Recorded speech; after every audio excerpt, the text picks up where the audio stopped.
TDP అధినేత చంద్రబాబు పశ్చిమ గోదావరి జిల్లా నర్సాపురంలో ప్రజాగలం సభకు హాజరయ్యారు. ఈ సభలో ఆయన ప్రసంగిస్తూ సీఎం జగన్ పై ధ్వజమెత్తారు. ఏపీ బాగుపడాలంటే ఎన్డీఏ కూటమి అధికారంలోకి రావాలని, రాష్ట్రాన్ని బాగు చేసే శక్తి ఈ జలగ జగన్మోహన్ రెడ్డికి లేదని విమర్శించారు. ఈ 40 ఏళ్ల కెరియర్ లో నాలాంటి వాడి జోలికి ఎవడూ రాలేదు. ఈ బచ్చా నా జోలికి వచ్చాడు, చూపిస్తా, వదిలిపెట్టేది లేదు, చరిత్రలో ఆయన స్థానమేంటో చూపిస్తా అంటూ వార్నింగ్ ఇచ్చాడు.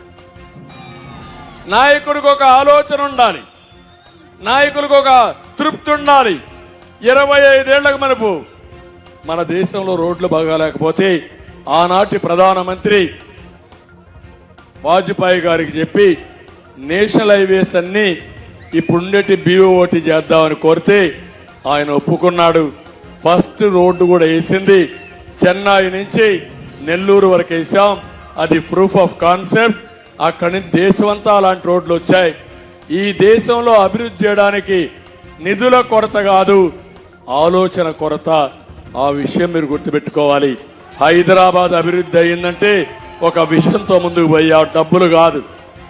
అందుకే అమరావతి ₹1 పెట్టుబడి పెట్టకుండా లక్షల కోట్ల రూపాయల ఆస్తిని క్రియేట్ చేశాం, సృష్టించాం. దాన్ని విధ్వంసం చేశాడు. పోలవరం 72% పనులు పూర్తి చేశాం. దాన్ని గోదావరిలో కలిపేసే పరిస్థితికి వచ్చాడు. అది విధ్వంసం, మనది అభివృద్ధి, మనది విజన్, అతనిది పాయిజన్. ఏది చూసినా స్వార్థం, నిస్వార్థంగా ఆలోచన లేదు. ఇలాంటి స్వార్థపరుల పట్ల రామానాయుడు లాంటి నిస్వార్థపరుడు ఏ విధంగా సర్వైవ్ అవుతాడో కూడా ఓసారి బాధేస్తుంది. నిస్వార్థమైన సేవకు విలువ లేకుండా పోయే పరిస్థితి వచ్చింది. దోచుకో, దాచుకో, అడ్డం వస్తే నరికై, గొడ్డలు ఉపయోగించు. నేను అందుకే ఈ ఫ్యాన్ పని అయిపోయింది. రేపు అతను గొడ్డలు కూడా ఎలక్షన్ సింబల్ గా పెట్టుకో మీ దగ్గరికి వస్తాడు మిమ్మల్ని బెదిరించడానికి. ఇలాంటి పార్టీల వల్ల మనకు ఒరిగేది లేదని చెప్పి కూడా నేను మీకు తెలియజేస్తున్నా. ఇంకో పక్క వాలంటీర్స్ కూడా విజ్ఞప్తి చేస్తున్నా. నేను మీకు వ్యతిరేకం కాదు, కానీ రాజకీయ పార్టీలకు సేవ చేయడం కాదు, పేద ప్రజలకు సేవ చేయండి. ట్యాక్స్ పేయర్స్ మనీ ఇది, మేము కూడా సహకరిస్తాం. మీరు కానీ జగన్మోహన్ రెడ్డికి సేవ చేయాలంటే ఆమోదించాం. మిమ్మల్ని దుర్వినియోగం చేస్తున్నారు, మీ దగ్గర తప్పుడు పనులు చేపిస్తున్నారు, మిమ్మల్ని రాజీనామా చేపిస్తున్నారు. మళ్ళీ మీకు ఉద్యోగాలు రావు. వాళ్ళ మాట వినొద్దండి. కేసులు పెడితే మీకు భవిష్యత్తులో ప్రైవేట్లో కానీ గవర్నమెంట్లో కూడా ఉద్యోగాలు రావు. అందుకే వాలంటీర్లకు మీరు కూడా చెప్పండి, పెన్షనర్స్కి మీరు చెప్పండి, ప్రతి ఒక్క ఇంటికి ఒక పెద్ద కొడుకుగా నేనుంటా, వాళ్ళకి ఏం కావాలన్నా చేసే బాధ్యత నాది, చేశా, మళ్ళీ చేస్తానని చెప్పి నేను మీకు తెలియజేస్తున్నా. ఇప్పుడు ఇవన్నీ చేయడానికి మా ఆడబిడ్డలందరికీ హామీ ఇస్తున్నా. ఆడబిడ్డలకు న్యాయం చేసింది తెలుగుదేశం పార్టీ, అవునా కాదమ్మా? మళ్ళీ న్యాయం చేయబోయే పార్టీ తెలుగుదేశం పార్టీ, అవునా కాదా? అందుకే సూపర్ 6 లో మొదటిది మా ఆడబిడ్డలకి. ఆడబిడ్డ నిధి సంవత్సరానికి నెలకు 1500 చొప్పున సంవత్సరానికి 18,000 మీ అకౌంట్లో వేస్తా. ఒకరుంటే 18,000, ఇద్దరుంటే 36,000, ముగ్గురుంటే 48,000, 3 54,000, నలుగురుంటే 72,000 మీ అకౌంట్లో వేసే బాధ్యత మాదే. తల్లికి వందనం, ఒక బిడ్డుంటే 15,000, ఇద్దరుంటే 30, ముగ్గురుంటే 45,000, నలుగురుంటే 60,000 రూపాయలు మీ అకౌంట్లో.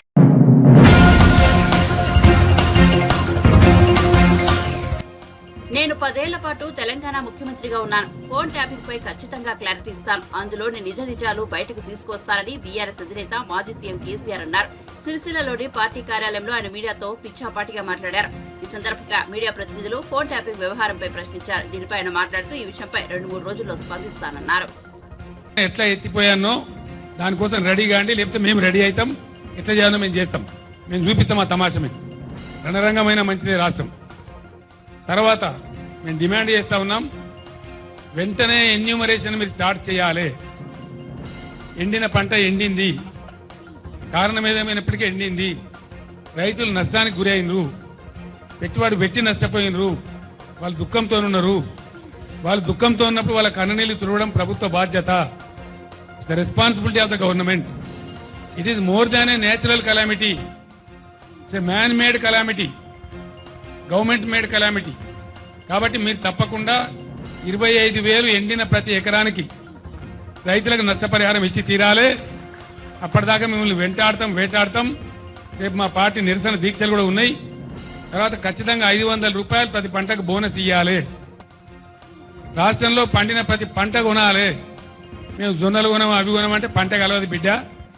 మీరు అన్నిటికీ బోనసులు ప్రకటించండి, ఇక మొత్తం కొంటమని కాదు. అవి గోల్మాల్ చేసే కదా మీరు ఓట్లు తీసుకున్నారు. అందుకే మీరు ఓట్లు తీసుకున్నారు కాబట్టి మీరు లత్కోర్ వాగ్దానాలు చేసి మీ ఇష్టం వచ్చిన మీ నోరు ఎంత వస్తుందంత చెప్పి చేశారు. కాబట్టి వెంటనే బ్యాంకులతో మీటింగ్ పెట్టాలి.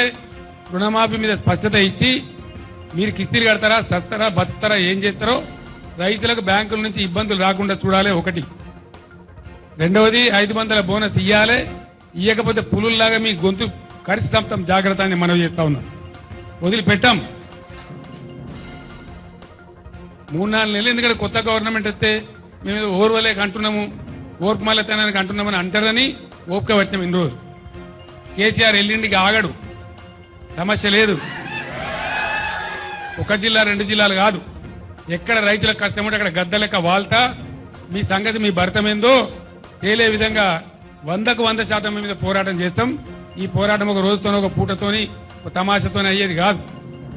సమస్యలు పరిష్కారం అయ్యేదాకా ప్రజల పక్షాన ఉండడమే మా బాధ్యత. మేము ప్రధాన ప్రతిపక్షం ఈ రాష్ట్రంలో.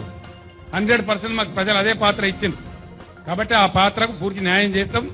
మీ మెడలు వంచుతాం, ప్రజలకు న్యాయం చేస్తాం. మీరే రెఫరెండం అని చెప్పిండ్రు. ఆ ప్రకారం చేనేత కార్మికులకు ఏం సమాధానం చెప్తారో చెప్పండి. కాంగ్రెస్ పార్టీకి క్షమాపణ చెప్పాలి చేనేత కార్మికులకు అంత నీచంగా మాట్లాడినందుకు. వాళ్ళకి ఆర్డర్లు ఇవ్వాలి వెంటనే. తర్వాత పాత బకాయిలు చెల్లించాలి వెంటనే, లేకపోతే ఊరుకోం, లీగల్ బ్యాటిల్ కూడా పోతాం. ఈ విధంగా చేస్తామని చెప్పి తెలియజేస్తూ ఈరోజు నా యాత్రలో పాల్గొనే ఎండ ఉన్నా నా యాత్రలో పాల్గొన్నటువంటి నాయకులకు, కార్యకర్తలకు, అదేవిధంగా వచ్చి వాళ్ళ సమస్యలు చెప్పిన రైతులకు కూడా కృతజ్ఞతలు తెలియజేస్తూ థ్యాంక్ యూ సో మచ్ అండి. ఈరోజు no politics please. Please please please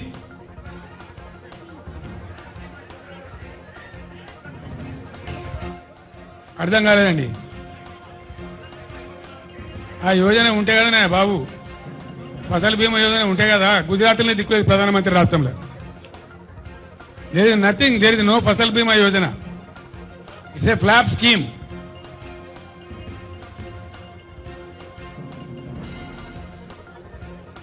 బీజేపీకి ఒక ముడ్డిముఖం ఉన్నదండి ఈ రాష్ట్రంలో. బీజేపీ పార్టీ, దానికి ఒక కథ. ఏందా బీజేపీ నాకు అర్థం కాదు. అంతకుముందు అంతకుముందు 100 కాన్స్టిట్యూన్సీల డిపాజిట్ పోయింది. మొన్న అసెంబ్లీ ఎలక్షన్లలో 64 సీట్ల డిపాజిట్ పోయింది. వాళ్ళు మా కార్యకర్త, మా నాయకుల చుట్టూ తిరుగుతా ఉన్నారు, క్యాండిడేట్ కావాలని. అది ఒక పార్టీ, దాని ఒక కథ. దాని గురించో లెక్కన ఈ రాష్ట్రంలో. Sorry, thank you. చిన్న జిల్లాలు కూడా పోతాయి అంటారు.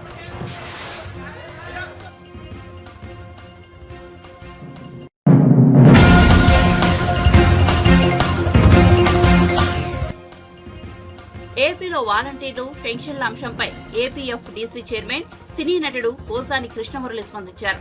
రాష్ట్రంలో వాలంటీర్లపై ఆంక్షలకు చంద్రబాబే కారణమని ఆరోపించారు. వాలంటీర్లపై ఎన్నికల సంఘానికి ఫిర్యాదు చేసేలా నిమ్మగడ్డ రమేష్ ను పురుగొల్పింది చంద్రబాబేనని అన్నారు. వాలంటీర్ల సేవలు చూసి చంద్రబాబు ఓర్వలేకపోయారని, అందుకే ఇంటి వద్దనే పెన్షన్లు ఇవ్వకుండా అడ్డుకున్నారని మండిపడ్డారు. వ్యవస్థలో జాబ్ చేస్తున్నారు. ఏ వ్యవస్థలను మీరు విచారం చేస్తామని చెప్తున్నావు? ఏ ఆడపడుతుంది, ఏ కులం ఆడపడుతుంది? ఇలా అన్ని కులాలు ఎన్ని మతాలు ఉన్నాయి కదా. ఇది కాపు ఆడపడుతులను తిడుతున్నావా? కమ్మ ఆడపడుతులను తిడుతున్నావా? రెడ్డి ఆడపడుతున్నా, ఎస్సీ ఎస్టీ ఆడపడుతున్నా, ముస్లింలా, బీసీలా ఏ ఆడపడుతున్నా? మా కాపు వాళ్ళని, మా కాపు ఆడపడుతున్నాయి అంటలా. మరి ఏ కాపులు, ఏ కులం ఆడపడుతులు తిడుతున్నావు? చెప్పు. ఇఫ్ యూ హ్యావ్ గట్స్ నువ్వు చెప్పు. ఎవరని తిడుతున్నావు? సిగ్గులేదా? మీ నలుగురు ఇదా? ఈ ఆంధ్రదేశం 4 దిక్కులు, 4 దరిద్రపు దిక్కులు మీరు. నేను ఒకటే చెప్తున్నా, మన ఈయనకు కానీ ఇతరకు కానీ చంద్రబాబు నాయుడు కానీ చంద్రబాబు నాయుడు నువ్వు పెన్షన్ ఇట్లా అన్నావు, వాళ్ళు జగన్కి ఓటేస్తారు నాకేరు అన్నారు. అంటే ఒరే దరిద్రుడా, ఇందులో ఎవరున్నారు తెలుసా? ఈ పెన్షన్ తీసుకునే వాళ్ళు పేదాళ్ళలో, వాళ్ళలో కమ్మాళ్ళు లేరా? వాళ్ళలో కాపులు లేరా? ఇదే వికలాంగుల్లో ఆ టీడీపీ పార్టీ వాళ్ళు లేరా? జనసేన వాళ్ళు లేరా? వాళ్ళు కూడా జగన్కి వేస్తారా? ఎక్కడికి పోయిందిరా? ముఖ్యమంత్రి అయ్యావు, 14 ఏళ్ళ ముఖ్యమంత్రి పని చేసావంట. అందులో అన్ని కులాలు ఉన్నారు, అన్ని మతాలు ఉన్నారు. ఎవరు ఇష్టం వచ్చినట్టు వాళ్ళు ఓటేసుకుంటారు. ఓన్లే కమ్మ వాళ్ళకి పిచ్చినిస్తే జగన్కి ఓటేస్తారా? టీడీపీ ఒక పార్టీ కార్యకర్తకి జగన్ ఓటేస్తాడా? నీకేసుకుంటాడు కదా ఓటు. ఆ జ్ఞానం కూడా లేదా? ఆ బుద్ధి కూడా లేదా? ఇప్పుడు ఎంతమందిని చెప్పావు నువ్వు? 30-40 మందిని చెప్పావు. ఇంకా 40 లక్షలాది ఈ పెన్షన్దారులు మెంటల్లీ హ్యాండిక్యాప్డ్ కానీ ఫిజికల్ హ్యాండిక్యాప్డ్ ఏడుస్తున్నారు రోడ్డు మీద పడి. మీ నలుగురు నాశనం అయిపోతారు. ఈ వాలంటీర్ వ్యవస్థ మీద పడి ఏడుస్తున్నారే, నాశనం అయిపోతారు. నేను ఇదే ఆంధ్రప్రదేశ్ ప్రజలందరికీ చెప్తున్నా, ఓటర్లకి అందరికీ చెప్తున్నా.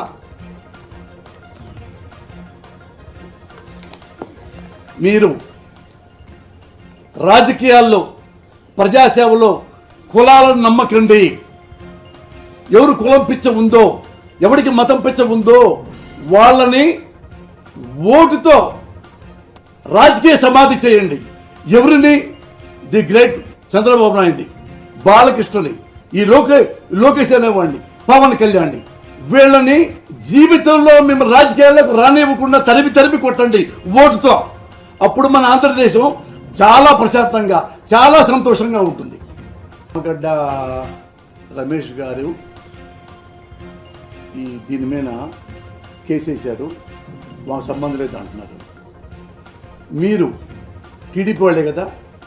మీ టీడీపీ ఎవరైతే ఈ మాటలు అన్నారో వాడి కాళ్ళకి నేను పాదాబోధనం చేస్తా. ఆ నిమ్మగడ్డ అనేవాడు రోడ్డు మీద తీసుకొచ్చి చెప్పుతో కొట్టండి, నేను నమ్ముతా. నేను నమ్ముతా. నేను నమ్మటం కాదు, జై చంద్రబాబు అంట, జై చంద్రబాబు అంట. తీసుకొస్తారా వాడిని? చెప్పుతో కొట్టిస్తారా? ఎంత ఏదో పని చేసినందుకు, ఎంతమందిని చంపినందుకు. ఎవరనుకున్నావు? ఆడేది ఒకడు, ఆడించేది ఒకడు. వీడు ఆడేవాడు, ఆడించేవాడు. మీ లీడరేరా బాబు. అమాయకంగా మాట్లాడుతున్నారు. మా తెలీదు నిమ్మగడ్డ, నా తెలీదు కాటగడ్డ, అయి కాదు. చేసిన వాడు మొత్తం చంద్రబాబు నాయుడే. చంద్రబాబు నాయుడు కంటే కంత్రివాడు ఉన్నాడా ఆంధ్రదేశంలో? ఇండియాలో ఉన్నాడా? చంద్రబాబు అనేవాడు మోడీ గారు హానెస్ట్ ఫెలో, అతన్నే అమ్మలెక్కలు తిడుతున్నాడంటే అసలు నోరిప్పుతున్నారా? పురంధేశ్వరి నోరిప్పుతున్నారా బీజేపీ వాళ్ళు? ఇంకా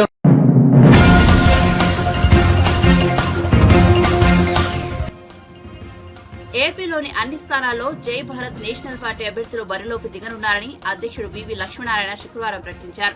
ఈ మేరకు విశాఖపట్నంలో మీడియా సమావేశాన్ని ఏర్పాటు చేసి తొలి విడత జాబితాను ప్రకటించారు. మొదటి విడతలో 6 లోక్సభ, 48 అసెంబ్లీ స్థానాలకు అభ్యర్థులను ప్రకటించారు. తెలంగాణలో 3 లోక్సభ స్థానాలకు కూడా అభ్యర్థులను ప్రకటించారు. ఉగాది నాటికి అన్ని స్థానాలకు అభ్యర్థులను వెల్లడిస్తామని తెలిపారు. కమిటీని కూడా ఏర్పాటు చేయడం జరిగింది. దాని చైర్మన్ శ్రీ జగన్ గారు ఈరోజు కొన్ని పరిస్థితుల వల్ల వారు హైదరాబాద్ వెళ్లాల్సి వచ్చింది. దానితో ఈ ప్రెస్ కాన్ఫరెన్స్ నేను తీసుకోవాల్సిన అవసరం వచ్చింది. ముఖ్యంగా ఆంధ్రప్రదేశ్లో లోక్సభ సీట్లు తీసుకుంటే మొదటి లిస్టులో అరకు, శ్రీకాకుళం, అనకాపల్లి, కాకినాడ, కర్నూలు మరియు హిందూపూర్ ఇక్కడ లోక్సభ అభ్యర్థులను మొదటి లిస్టులో రిలీజ్ చేయడం జరుగుతోంది. ఆ తర్వాత కేవలం ఆంధ్రప్రదేశ్ మాత్రమే కాదు, తెలంగాణ రాష్ట్రంలో కూడా జై భారత్ నేషనల్ పార్టీ లోక్సభ సీట్లకి క్యాండిడేట్స్ను అభ్యర్థులను నిలబెడుతున్నాం.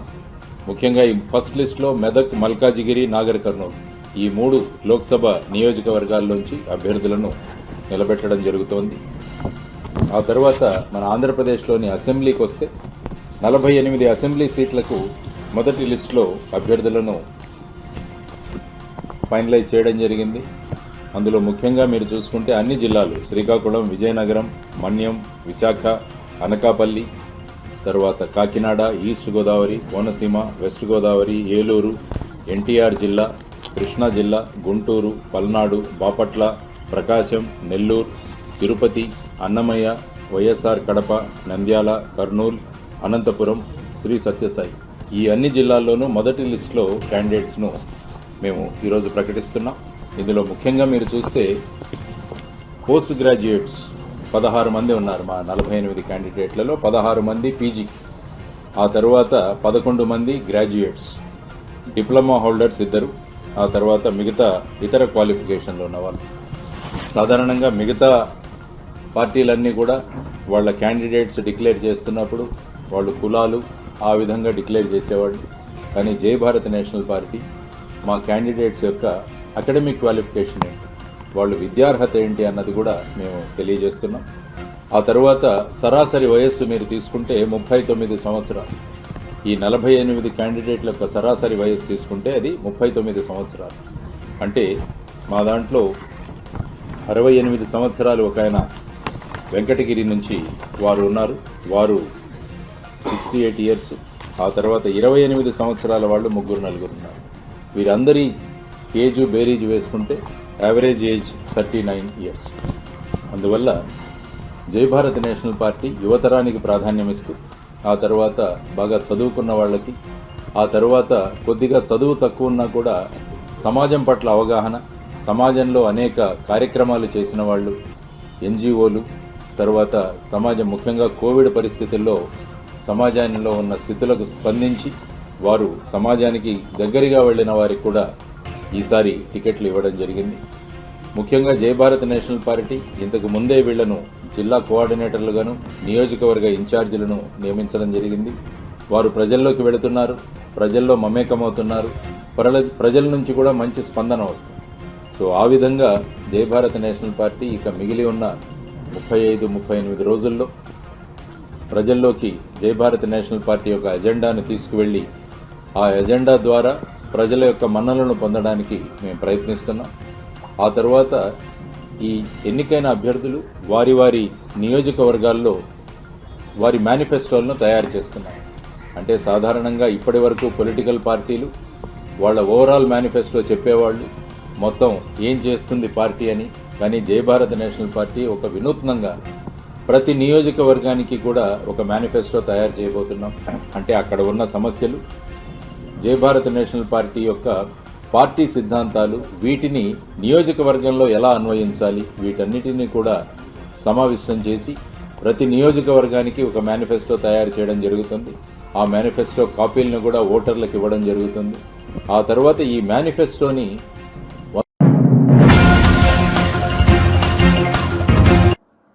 వైసీపీ డిఎన్ఏలోనే శవరాజకీయం ఉందని టీడీపీ నేత మాజీ మంత్రి దేవినేని ఉమా విమర్శించారు. రాజకీయ లబ్ధి కోసం అవ్వాతాతల ప్రాణాలను పణంగా పెడుతున్నారని దుయ్యబట్టారు. టీడీపీ అధికారంలోకి వచ్చిన మొదటి నెల నుంచే 4,000 పెన్షన్ ఇంటి వద్దే అందిస్తామని చెప్పారు. 5 ఏళ్ల వైసీపీ పాలనలో ఎస్సీలు, బీసీలపై దాడులు, దౌర్జన్యాలు జరిగాయని, దళితులను చెప్పి డోర్ డెలివరీ చేశారని అన్నారు. వారిపై 6,000 తప్పుడు కేసులు పెట్టారని ఆగ్రహం వ్యక్తం చేశారు. ఇలాంటి వారు సమాజానికి హానికరమని, అందుకే జగన్ కు ఓటు వేయొద్దని ఆయన సొంత చెల్లెలే చెబుతున్నారని అన్నారు. వైసీపీ ప్రభుత్వానికి సహకరించాలని, లబ్ధి చేయాలని, ప్రతిపక్షాల మీద బురద జల్లించాలని, ప్రతిపక్షాలను తిట్టించాలని శవ రాజకీయాలకే మీరు కూడా సహకారం అందించారు. 1వ తారీఖు అకౌంట్లో ఉండి సూర్యోదయం టైంలో ఇవ్వాల్సిన డబ్బుల్ని ఇంటింటికి వెళ్ళి ఇన్ని లక్షల మంది ప్రభుత్వ ఉద్యోగులు ఉన్నారు. నిన్న మధ్యాహ్నం 3 గంటలకు ప్రారంభమైతే ఇవాళ మధ్యాహ్నం 3 గంటలు దాటేపాటికి 75% పైగా పెన్షన్లు వెళ్ళిపోయాయి. ఇదే పెన్షన్లు ఇంటికి వెళ్ళి 1 రోజులో 2 రోజుల్లో ఇచ్చే యంత్రాంగం మన దగ్గర ఉన్నప్పటికి కూడా చీఫ్ సెక్రటరీ జగన్మోహన్ రెడ్డి కన్సర్న్లో పనిచేశాడు. వైసీపీ ప్రభుత్వాన్ని ఉద్ధరించాలనే కార్యక్రమంలో భాగంగా వీళ్ళందరూ కూడా కమిటీలు ఏర్పాటు చేసుకొని జిల్లా కలెక్టర్లు మొత్తుకొని చెప్పారు, ఎండాకాలం ఉంది, ఎండ వేడి ఉంది, వృద్ధులు ఉన్నారు, ఇబ్బందులు వస్తాయి, మరణాలు సంభవిస్తాయి, ఇంటింటికి వెళ్ళి ఇస్తామని మెజార్టీ కలెక్టర్లు చెప్పినప్పటికీ కూడా SERP CEO Muralidhar Reddy, CM secretary Dhananjaya Reddy కన్సర్న్లో జగన్మోహన్ రెడ్డి ఆదేశాలతో ఇవాళ చీఫ్ సెక్రటరీ తీసుకున్న ఈ నిర్ణయం వల్ల ఈ పింఛను మరణాలు ఇవాళ రాష్ట్రంలో సంభవించాయి. ఆ వృద్ధుల మరణాలకి జగన్మోహన్ రెడ్డితో పాటు ఈ అధికారులు కూడా బాధ్యత తీసుకోవాలి. పాపం పండుటాకులపై పక్కబట్టారు కదయ్యా, ఏం దుర్మార్గమయ్యా మీకు. ఐఏఎస్ ఉద్యోగాలు చదువుకుంది ఈ మరణాలు చూడటానికా? వెన్నెముక లేకుండా ఇవాళ ఇంత నీచ రాజకీయాలకు మీ అనుభవం ఎందుకు సహకరిస్తుందయ్యా? 9 మంది అధికారులు బాధ్యతల నుంచి పక్కకి వెళ్ళిపోయినా కూడా మీలో మార్పు రాదా? మీరు మారరా? ఇంకా ప్రభుత్వానికి భజన చేయాలా? 58 నెలలు చేశారు, భజన సరిపోలేదా? కొంతమంది అధికారుల వల్ల ఈ చెడ్డ పేరు వస్తుందయ్యా. మారండి అయ్యా, మారండి. ఆ వృద్ధుల ప్రాణాలు మీరు వెనక్కి తీసుకొస్తారా? ఆ చనిపోయిన ప్రాణాలు మీరు వెనక్కి తీసుకొస్తారా? ఆ కుటుంబాలకి ఏం సమాధానం చెప్తారని నేను చీఫ్ సెక్రటరీని, సంబంధ అధికారుల్ని నేను డిమాండ్ చేస్తా ఉన్నా. ఇదే పెన్షన్లు ఇదే పద్ధతి ఇంటికి వెళ్ళి ఇచ్చేస్తే ఇవాళ ఈ మరణాలు ఉండేయా? ఈ నల్ల జెండాలు బయటకు వచ్చాయా? ఈ మంచాల మీద ఉద్దులు పెట్టి ఊరేగిచ్చేవాళ్ళ వైసీపీ నాయకులు ఇంత దిగజారిపోవాలా ఓట్లు దండుకోవటానికి? నిన్న ప్రబుద్ధుడు పోటీ చేసే అభ్యర్థి పెనంలో జోగి రమేష్ శవరాజకీయాలు. పాపం వృద్ధురాలు చనిపోయి ఆ కుటుంబం అంతా బాధపడతా ఉంటే అక్కడికి వెళ్ళి శవరాజకీయాలు చేసి నేను ఊరేగింపులు చేస్తాను, మా పార్టీ కార్యాలయం తీసుకొస్తాను, మా ఇళ్ళకు తీసుకొస్తానని బుద్ధి జ్ఞానం లేకుండా, కోడ్ ఆఫ్ కండక్ట్ ఉందని కూడా, ఎన్నికల కోడ్ ఉందని కూడా తెలియకుండా ఎంత దుర్మార్గంగా నీచంగా మా నాయకులు తిడుతున్నారు. చంద్రబాబు నాయుడు గారి మీద నిన్న మీరు వాడిన మాటలో భాష గర్హనీయం. దీన్ని తీవ్రంగా ఖండిస్తున్నాం. ఎలక్షన్ కమిషన్ కూడా కంప్లైంట్ చేస్తున్నాం. మొన్న బ్రహ్మనాయుడు కూడా బూతులు మాట్లాడి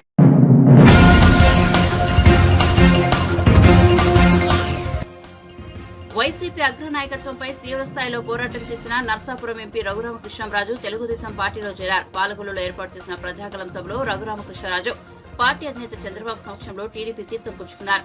రఘురామకు పసుపు కండువా కప్పిన చంద్రబాబు టీడీపీలోకి మనస్ఫూర్తిగా స్వాగతం పలికారు. రఘురామును మరోసారి ఆశీర్వదించాలని ప్రజలకు విజ్ఞప్తి చేశారు. టీడీపీలో చేరిన అనంతరం రఘురామ ప్రసంగించారు. మైక్ 2 నిమిషాలు మాట్లాడతారు.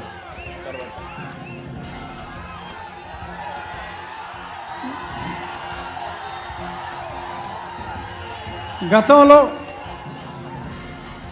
తెలుగుదేశం పార్టీ అభిమానులు, జనసేన అభిమానులు, భారతీయ జనతా పార్టీ అభిమానులు అందరికీ నా హృదయపూర్వక నమస్కారాలు. ఈరోజు పెద్దలు నారా చంద్రబాబు నాయుడు గారు గతంలో నా ప్రాణాలకి ముప్పు వాటిల్లినప్పుడు ఆ రోజు రాత్రి ఆయన నిద్రపోకుండా లాయర్స్తో మాట్లాడటమే కాకుండా నా కుటుంబ సభ్యులు అందరినీ, నా భార్యని, నా కుమార్తెను, కొడుకును కూడా తొందరపడొద్దమ్మా, నేను ఉన్నాను అని చెప్పి, ఉన్నాను విన్నాను అని సొల్లు కబుర్లు చెప్పేవాళ్ళు కాదు. నిజంగా ఆయన నాకు ఉన్నారు, నిజంగా ఆయన నా ఆక్రోశం విన్నారు కాబట్టి ఇప్పుడు ఆయన చెప్పినట్టు నేను మీ ముందు బ్రతికున్నా. సో కాబట్టి నేను ఆయనకి ఎంతో రుణపడి ఉన్నాను. ఇక నుంచి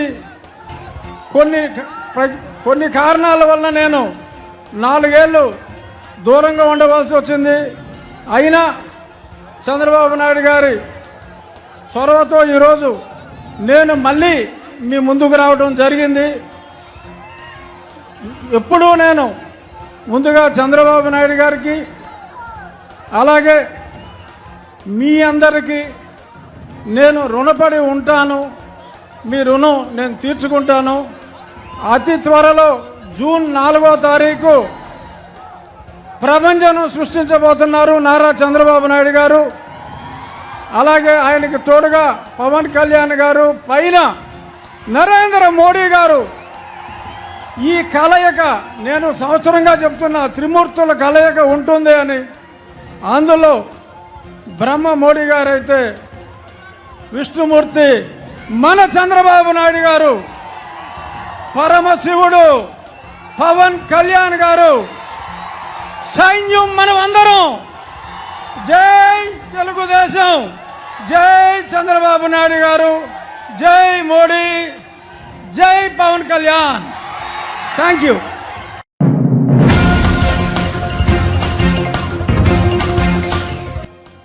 జగనన్న వదిలిన బాణం వైఎస్ఆర్సీపీనే పొడుస్తోందని సినీ నటుడు జనసేన నేత పృథ్వీ అన్నారు. జగన్ వదిలిన బాణం పోటు దెబ్బ 12% ఓట్లపై ప్రభావం చూపుతోందన్నారు. ఉండవల్లిలో టీడీపీ జాతీయ ప్రధాన కార్యదర్శి నారా లోకేష్ తో ఆయన సమావేశమయ్యారు. టీడీపీ, జనసేన, బీజేపీ ఉమ్మడి ప్రచార కార్యక్రమాలపై చర్చించారు. ఈ సందర్భంగా పృథ్వీ మాట్లాడారు. 2019లో వైఎస్ఆర్సీపీ విజయానికి తాడేపల్లిలో టపాసులు కాల్చారని గుర్తు చేసుకున్న ఆయన, ఈసారి వైఎస్ఆర్ ఓటమికి మళ్లీ అక్కడే టపాసులు కాల్చుతానని చెప్పారు. 7 రోడ్ జంక్షన్ అని ఒకటి ఉంది. భిక్ష పెట్టిన నందమూరి తారక రామారావు గారి దగ్గర భిక్ష పెట్టిన, రాజకీయ భవిష్యత్తు ఇచ్చినటువంటి చాలామంది అన్ని రకాల పార్టీలు మారి ఈ రోజున వైఎస్ఆర్సీపీ వైపు కొంతమంది ఉండి వాళ్ళు మాట్లాడే మాటలకి సరిగ్గా సమాధానం మా కోనరవి చెప్తాడు. స్పీకర్ తమ్మినేని సీతారాం గారు, కోనరవి అద్భుతమైన మెజార్టీతో గెలుస్తాడు. అక్కడ వీళ్ళకి అయిపోయిందండి, టైం దగ్గర పడిపోయింది. ఇప్పుడు ఎప్పుడైతే 175 అని విర్రబీగుతున్నారో, అటు 5 తీసే మధ్యలో 7 తీసేసాం అనుకోండి 15 ఉంటుంది. పోనీ ఇటు 5 తీసేస్తే 17. అంతకుమించి వీళ్ళకి ఎక్కువేమి రావు. రైతులు, చిన్న వ్యాపారాలు చేసుకున్న రోడ్డు సైడ్ ఉన్న టీ షాప్ వాళ్ళు వృద్ధులు ఏం చెప్తున్నారంటే, అయ్యా ఇప్పుడు చంద్రబాబు నాయుడు గారు వస్తారు, ఈసారి కూటమి అద్భుతంగా బ్రహ్మాండంగా పరిపాలిస్తుంది. పవన్ కళ్యాణ్ గారు, పేదవాడి పక్కన పవన్ కళ్యాణ్ గారు ఒక ఆశా కిరణంలాగా ఉన్నారు మా అందరికీ. కాబట్టి తీర్పు అద్భుతంగా ఉంటుంది. దగ్గరుండి పనిచేయిస్తాడు పవన్ కళ్యాణ్ గారు మంత్రులందరినీ. సో మాకు అద్భుతం, ఇంతకన్నా ఇట్లాంటి టైం మళ్ళీ రాదు మాకు.